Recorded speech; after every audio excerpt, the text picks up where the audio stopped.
Clearing the clutter from your house is an annual rite of spring, but aside from freeing up space, doing some spring cleaning can also pad your wallet. For more now, we're joined by Kelli Grant, senior consumer reporter for smartmoney.com. Good morning. Good morning. Good to have you here. All right, let's talk cash and how you can clean out your house and actually save a lot of money in the process. You really can, and this is something that I've done in the past as well. You can make just tons of money by selling things that you might otherwise be tempted to throw away, or even just things that you look around and you realize that you've never used them or won't use them again. Let's go down the list, and with won't use them again, a lot of us buy tchotchkes, appliances, things like that. What can you do with those? If you're looking to get rid of an old refrigerator, air conditioner, or some of these other old appliances, then consider that the stimulus bill last year provided the states with a lot of money for rebate programs, most of which are kicking in this spring. So if you are willing to trade in your old clunker, recycle it properly, and buy a new appliance that's more energy efficient, your state might be giving you some hefty rebates. We've seen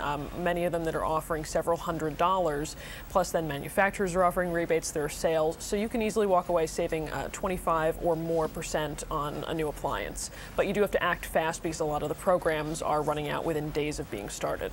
Wow, that's a lot of money. What about books? We have tons of them stacked up in the corner, but they can actually make you money. Books is a very common one. I actually made about $200 last year selling them to a used bookstore here in New York.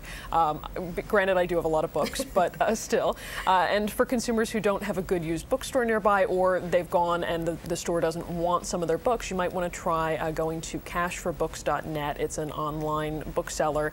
You type in the codes on the back of the books, the ISBN numbers, and they'll tell you if they're willing to buy the books. And then if you sell 5 or more books to them, they'll even pay for the shipping to send it in. So pretty good deal there. Yeah, that's a good deal. A lot of us looking at our spring wardrobe realize, what were we thinking last year? And so we have the whole stack of stuff that we want to get rid of.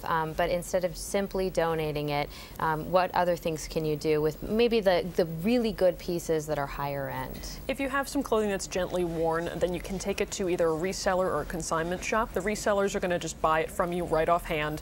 Consignment shop, really mostly that's going to be for your designer products, your high-end goods, but they will basically agree to put it out on the floor for a month or two and then give you a portion of the profit if it sells. You do want to shop around for those, though, obviously, because the fees can amount to more than 50% of whatever it is the item sells for. Okay, that can be a lot. DVDs, CDs, video games, what do we do?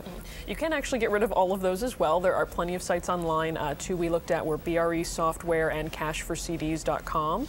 And basically you type in the name of the CD, the video game, or whatever, what have you, and they will tell you if it's something that they're buying and how much they're willing to give for it. And again, that's the sort of deal where if you sell enough, they'll pay for the shipping and then send you either a check or PayPal. But oftentimes you do need to have the CD cases or the video game instructions, sort of all of the extras. So keep that in mind when you're figuring out what's what. And it has to be in good condition? It has to be in playable condition, so no broken discs or horribly scratched ones. Okay, and lastly, what about electronics? I know you mentioned appliances, but more along, DVD players, things like that. What can you do with those? You can actually get rid of those and sell them to a site that will either resell them or use the parts. So even if it's something like a broken iPod, some of these sites will take it back, and even a lot of the times it's manufacturers, so places like Dell, Apple, and then for just the resellers, Gazelle.com is a good example, and you can get an estimate there, but you do really want to shop around because there are plenty of these sites, and the range for something like a used BlackBerry Storm cell phone in working condition could go from like $75 to $100. So